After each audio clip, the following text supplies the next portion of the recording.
California Frontier Podcast, Episode 1.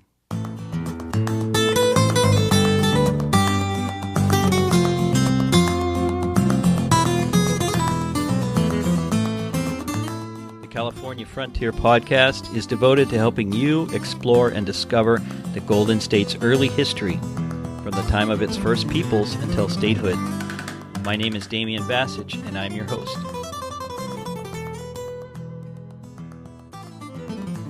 There are 21 Franciscan missions in California, in a chain that stretches 800 miles between Sonoma and San Diego. If you've ever tried to visit all of them, you know it's a long way to drive. But imagine if you had to walk, or decided to walk, between all of them. A while back, I ran across a book on Amazon about a woman who walked the entire length of the California mission chain. It was something I've always wanted to do. And I had also heard about the California Mission Walkers, a group that supports people, exactly what their name suggests, walking between the California missions. So I ordered the book. It was titled On a Mission, an 800-mile walk to discover California's El Camino Real. When it came, I was captivated. It was personal, engaging, and written in a diary style, with lots of photos taken along the way. The author had even taken the time to include a personal thank you note in the book. So when I decided to launch this podcast, one of the first people I thought about contacting in order to arrange an interview was Maggie Espinosa, the author of the book. Fortunately for me, she was really gracious and agreed to answer my questions on the air. She's a really lively person, and I think you're going to enjoy this interview. In it, I ask her about what prompted her to take this journey, about the challenges she met along the way, about what her favorite mission is, and her advice for people who'd like to hit the trail like she did. So without further ado, let's listen to Maggie tell us about her journeys. Maggie Espinosa, thank you so much for being on the podcast. Thank you for having me. Well, as I mentioned to you before we started recording, when I saw your book, On a Mission, I thought to myself, I've got to get this book because it's something that I've always wanted to do, that is to walk, from the beginning of the mission trail all the way to its end. So I was really inspired when I got it, and I read through it and got your handwritten note thanking me for purchasing it. So first of all, I want to thank you for having written the book. Anytime. So can you give us a little background about yourself, where you grew up and what made you want to take on this project about the missions? Sure. I grew up back on the East Coast in a town about 60 miles outside of Philadelphia called Lancaster, Pennsylvania. And many people know it because there is a large Amish population there. And I grew up there. I lived in Europe for a year, and I went to college in Washington, D.C. And then I moved out to San Diego for a year 27 years ago. Wow. And so I came out here, and actually I ended up meeting my husband out here, which is why I stayed out here. Great reason. But, growing up on the East Coast, history is a huge part of just being in school and growing up there. And you're just surrounded, whether you're at the Liberty Bell or you go to Boston with the Tea Party. I mean, it's just everywhere on the East Coast. So I came out here being a lover of history, and I came out here and kind of thought, okay, I need to this is a very new state, and I need to kind of see what their history is all about out here. Wow. Yeah, as I was mentioning, I think a lot of people sort of get that idea that at first, California always seems to be the state that's in flux, and then it seems to be the eternal present or the future. And then you begin to realize, wait, where is the history? And then as you start to turn over stones and look around you, you begin to see, no, there's actually something here. So, but what's interesting and that I love about California is I love its progressiveness. I love that You can do anything. You can create, you can recreate yourself. There's so many things that you can do here in California that because of the traditions that are steeped on the East Coast, they're not as acceptable of it. Yeah, exactly. And maybe that's been the way it's always been when you think about it. Some people always coming to start over here. Yes. So what prompted you to actually start walking between the different missions? Well, I had wanted to learn more about California, as I'd said, and I am always up for, kind of a little bit of a challenge. I had summited Mount Whitney, and I had done that, and I had hiked the Grand Canyon rim to rim. And I was kind of toying with the idea, well, how am I going to see? I don't want to just drive California because you don't see anything because you're staring straight ahead. Right. So I read an article in Westways magazine, which is our AAA, the Automobile Club magazine that we get here in Southern California. And the article was about a gentleman, a retired school teacher from Oregon, 72 years old, and he walked from the San Diego mission up to the Sonoma mission in 55 days straight. Wow. Yeah, exactly. I was like, wow, okay, at 72, so I think I can do this. And I thought, well, this really sounds like a great way to learn about this state. I mean, what better way? And so I said, all right, I'm going to do it. Now, I'm not retired, so I couldn't take 55 days off straight to do it, nor do I have the stamina. So it was a good thing I couldn't. So I said, well, I think what I need to do is I need to break it up into 12 months. And it ended up taking 10 months as opposed to 12. But I said, okay, so every month I'm going to walk 80 miles over a long weekend. And I'm going to invite people to come along. Whoever wants to walk with me, whoever wants to join me can come on out and they can walk any segment of the walk with me. And so that's kind of how it happened. That's how I came up with the idea. Well, that's really interesting. And yeah, the idea of doing it in one fell swoop is kind of intimidating, like you said, for those of us who are still working or maybe don't have the stamina. But the idea of breaking it up, that's what really appealed to me when I read your book. Now, you said you invited a lot of people to come along with you, and I noticed in the book a whole lot did. Why do you think they wanted to join you? Well, you know what? It was so funny because when I first said, I was telling my husband, okay, here's what I'm going to do. I'm going to walk the length of California. He's like, have fun. Sure. I said, and I'm going to see if people want to do it with me. And he said, boy, do you think anybody's going to want to do that? Well, I sent this email out and I was floored how many people said, I'd love to, I'll walk the Los Angeles leg with you, or I'll walk the, Santa Clara leg with you, or whatever. And I ended up having this great response from people who wanted to at least walk one of the legs with me to see what it was like. They were very curious. And the thing that was so fun is that I started walking with people I knew. And if you read the book, then you kind of, you found this out that all of a sudden, I was journaling on Facebook as I was walking, and I would be talking about my walk. Well, there is a group of people in California, unbeknownst to me, called the California Mission Walkers.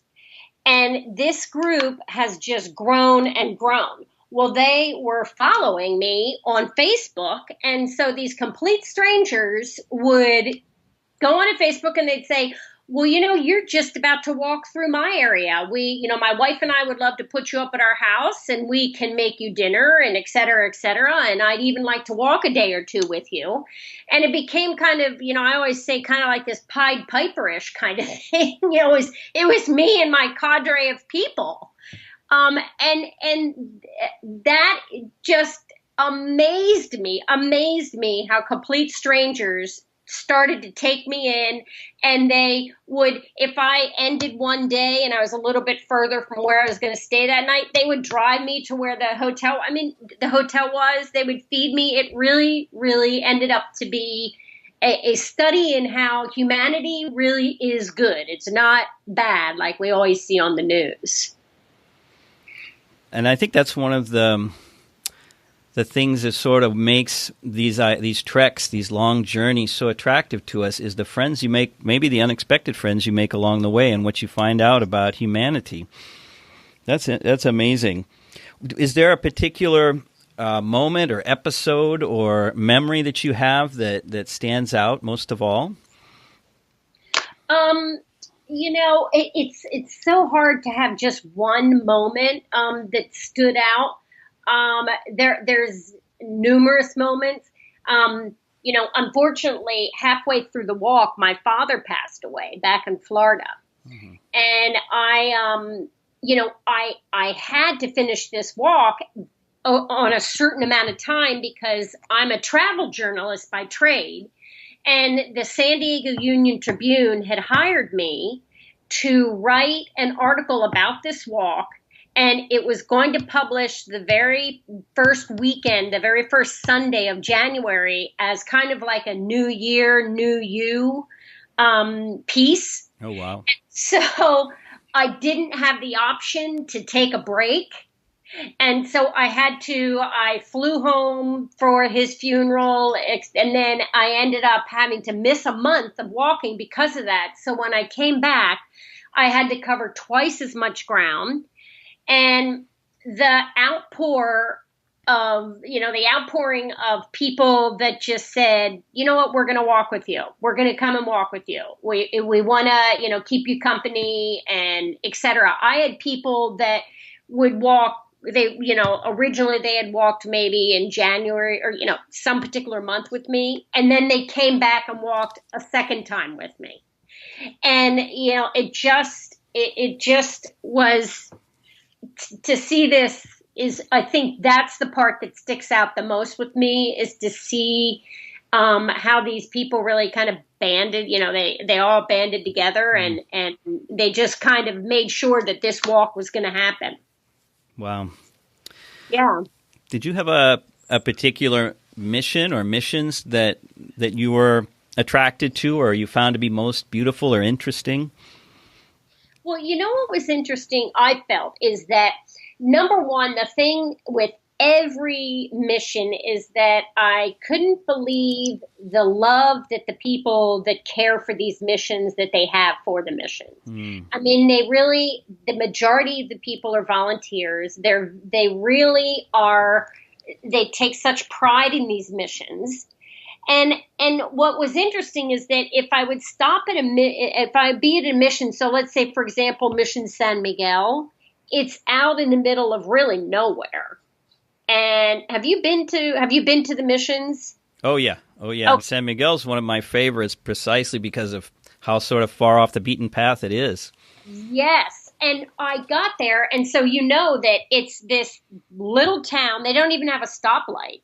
They don't have a traffic light. It's a stop sign. It's this little town, but the people adore this mission. And a number of years ago, there was an earthquake. And so they were not able to hold mass in the mission because they had to repair the mission and retrofit it. And so for 5 years, they held mass underneath this large white cross that was in kind of the garden courtyard area. And, it's just the love that these people had for this little mission. And then the antithesis of that was the mission in Carmel. It's in a very wealthy area. It happens to be the mission where Junípero Serra is buried. And so that mission is just beautiful. I mean, it's opulent in the way a mission could be, Right. It's well taken care of, and it's large, and they have a large parish, and it's just very different. Same with San Juan Capistrano. That is where Father Serra is said to have said Mass at the Serra Chapel. And when you walk in there, the entire altar is gold, and it's just breathtaking. So I really was taken aback at how different the missions were. As far as, some very simple, some of them are state parks. La Parissima is a state park, and you go there and you feel like, okay, I guess this is really what the mission was like that many years ago. So that was fascinating to see the difference. I think one of the things that sort of you're pointing out when you say this is that the missions are still living communities. There are people taking care of them. They've got a sort of a life of their own, and they're still alive. Oh, very much so. Very much so. It really took me aback, that it was like that. There's a little. I'm not sure if you're familiar with an area called Fort Hunter Liggett. Oh yeah, where San Antonio is. Yes, Mission San Antonio. There is only 33 families that are, the entire parish is made up of only 33 families. That is a small mission. But I tell you, there is 2 women that are there every day, and they are there to greet people that come in. You can even spend the night there at that particular mission. And it was interesting because that is beside the military base, Fort Hunter Liggett, and years ago, William Randolph Hearst owned all that land, 186,000 acres. And he gave the land to the military under the stipulation that 80 acres were set aside that the mission was on, and that would remain the mission and the mission land. And to this day, it still has.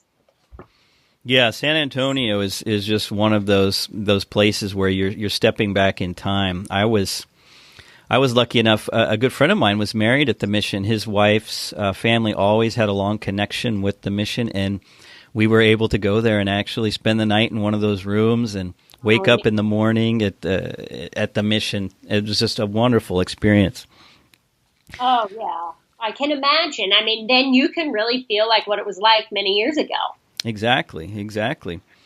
And did you, you broke it up. You broke the trip up over 10 months, but and you mentioned the difficulty when your father passed away. Were you ever tempted, or did life get in between and tempted to say, okay, I don't think I can finish this? I didn't say that. There were days that I cried.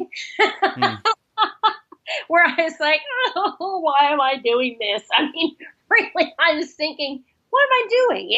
It wasn't like it was mandatory, but I didn't think that I didn't think of quitting because I had the article I was going to write, and I had already committed to that. So I knew I had to do that.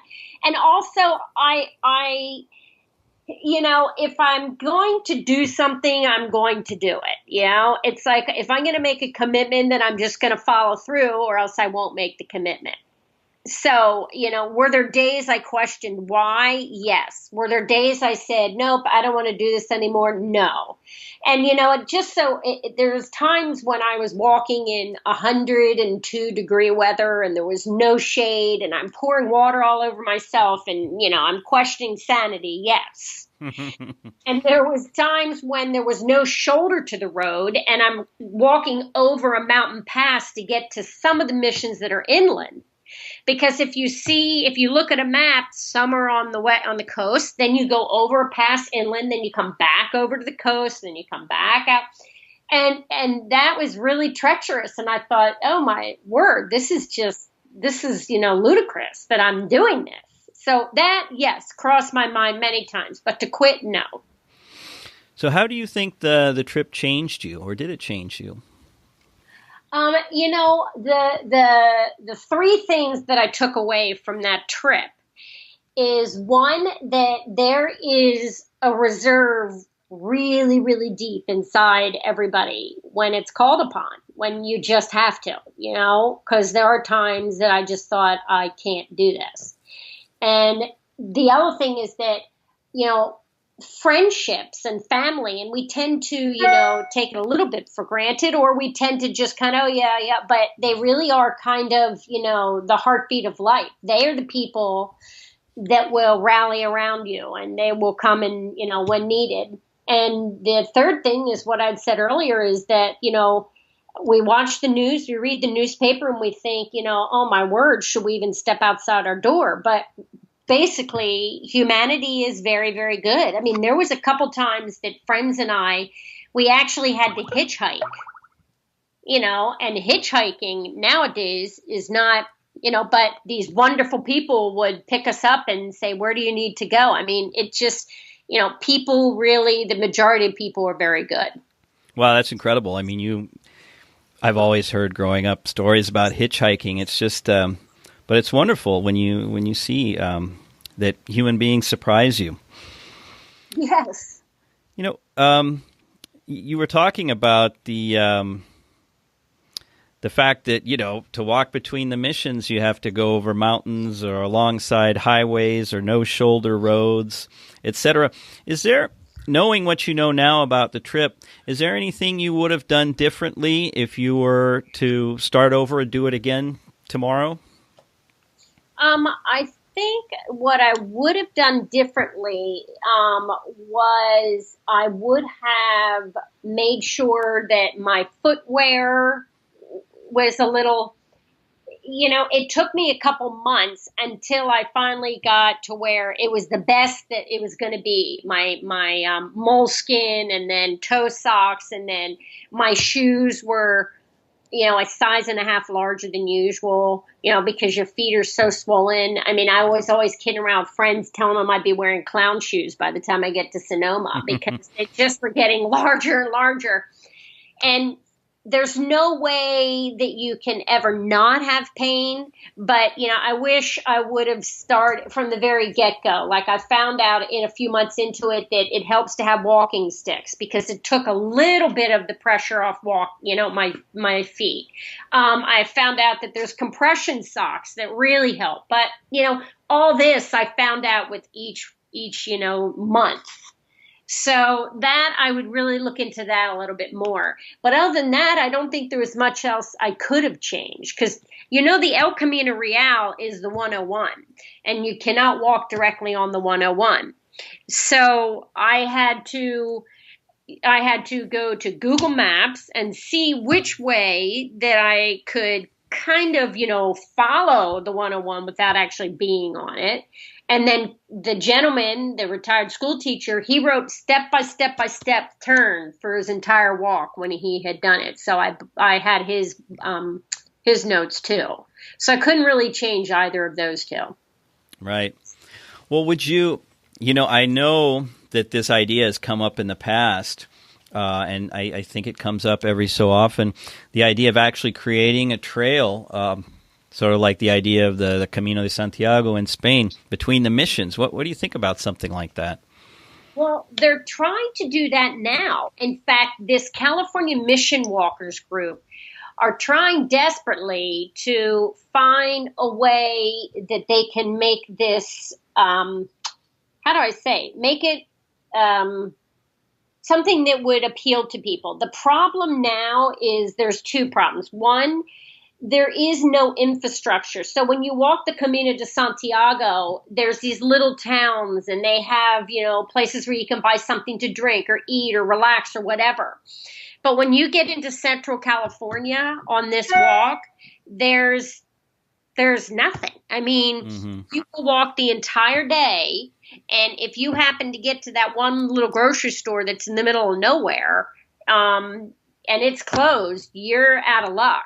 So you must make sure that you have enough water on you, and you must make sure that you are, that you're not having to stop anywhere. So they need to change the infrastructure, and they need to make it so that some of the roads aren't as dangerous that you're walking on. And for that reason, I don't see it. We nickname it, we call it the Calmino, the CALMINO for the California Camino. But, one particular woman I walked with, she had walked the Camino de Santiago, so she thought, I'll walk a section with you on the California Camino. And she made it for one day, and she said, I'm going home. She said, this is nothing like the Santiago, and she said, this is just way too difficult. We were walking through Salinas and walking through veggie fields, and, it's It's a long way from being a tourist a tourist walk. It's a long way to go. Well, Yeah. hey, what about can you tell us a little bit more about the California Mission Walkers? What have you Yeah. learned about them? Well, you know what? They are an amazing group. And the interesting thing about them, okay, when I finished my walk, I was only the 11th person to ever walk the entire trail. Oh, wow. Because a lot of these California mission walkers, they don't really want to walk all of it, but they may live up in San Francisco. And so they'll walk maybe to San Rafael, Sonoma, and a couple of them there. Or they live in Central California and they'll walk to a few of them. And, they're, they just really, like we were talking earlier, they just really love the missions and they would like to be able to go and experience these missions. I think now there's probably maybe about 15 people that have walked the whole thing. But they're a really neat group, and what they're trying to do is they're trying to form some kind of a path that will be safe and that people can walk on, and then have little markers like at Santiago they have the shell, where the shell is along the path, and they're trying, but I think it's going to take quite a while.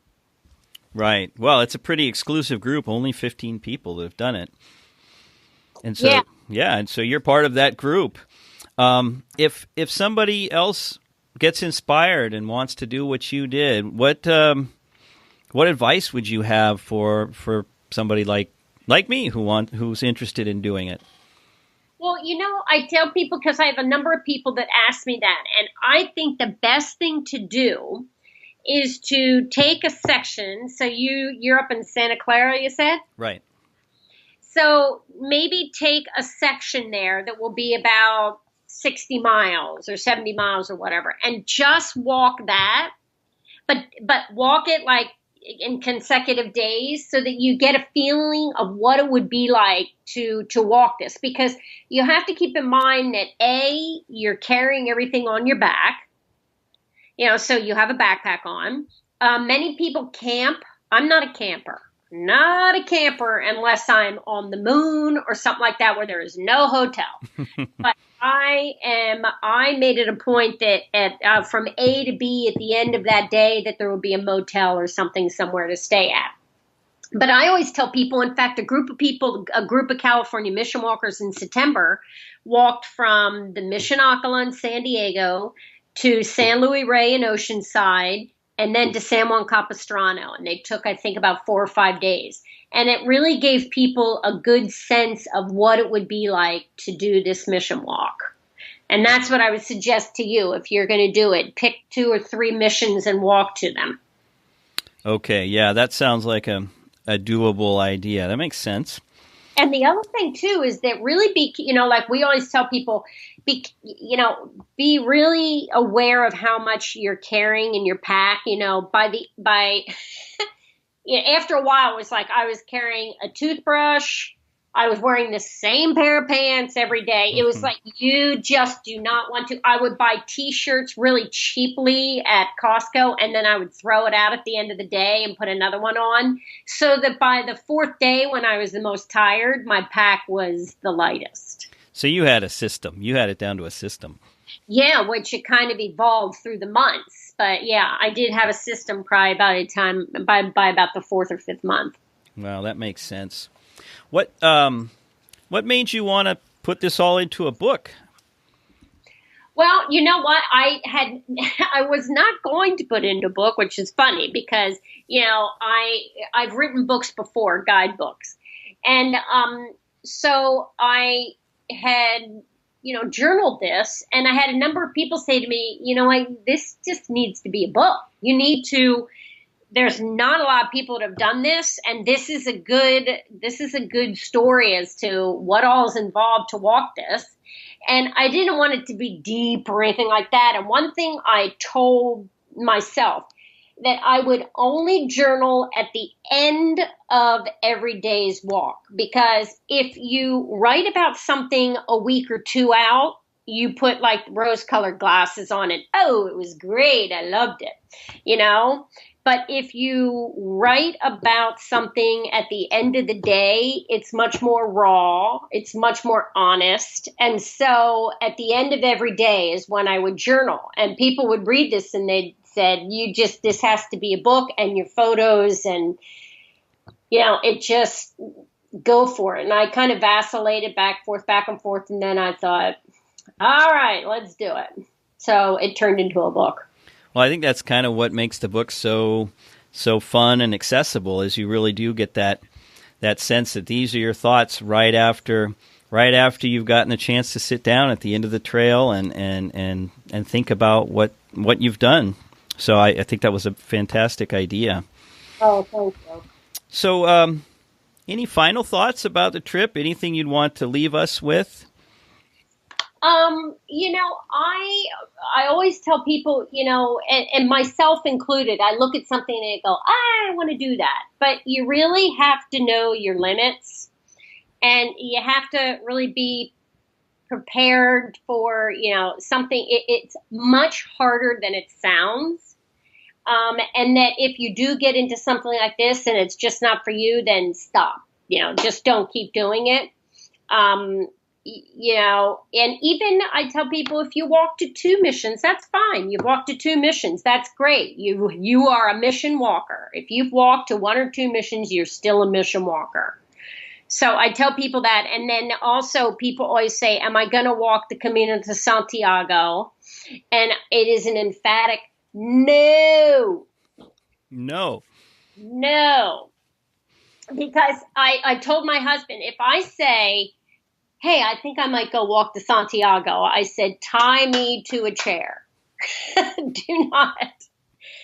Because, that's a lot. You're back to the same thing. It's walking 16 miles a day for 33, 35 days straight. Right. Well, Maggie Espinosa, where can people get a copy of your book? You could get on my website, which is travelwithmaggie.com, and there's a section that says books, or you can get it on Amazon.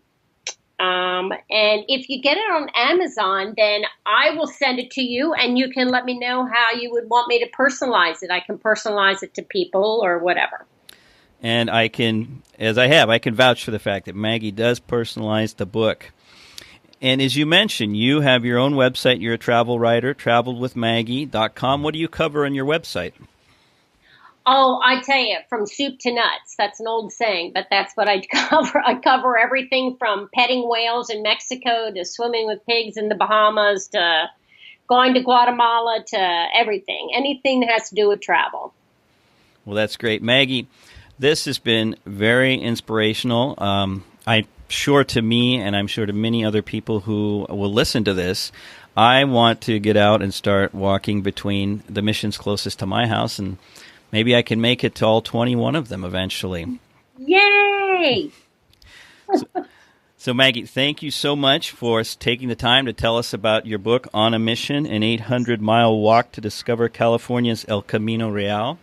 And it was really great, and I hope that other people will get inspired by what they read in this wonderful book. Well, thank you very much, Damien. It's been nice talking with you. So what are the takeaways from my conversation with Maggie? Well, I'd say, first of all, number 1, everyone has a reserve inside. You can do more than what you think you can. Secondly, friendship and family are the heartbeat of life. And thirdly, humanity is good. No matter what things happen, we know that ultimately people are good. That's what Maggie took away from her journey. She also wrote about things at the end of the day when they were still raw. That helped her to avoid rose-colored glasses when thinking about her adventures. The caretakers of the missions have a great love for these places. That's another thing that she learned along the way. And, as you heard, footwear is important. Maggie also reminds us to create a system when you're thinking about doing this, and know your limits. Know when to stop, and know when you've pushed yourself enough. For more information about this interview, including links to Maggie's book, her website, and the Facebook page of the California Mission Walkers, go to www.californiafrontier.net/001. Thanks for joining us for this episode of the California Frontier Podcast. If you liked what you heard, consider leaving a review on iTunes. It's a great way for other people to find out about the show. Also, be sure to check out our website at www.californiafrontier.net. There, you'll find the show notes for this episode. You can also follow us on Facebook, Instagram, or Pinterest. If you have a question, a comment, or a suggestion, make sure to drop me a line at Damien@californiafrontier.net.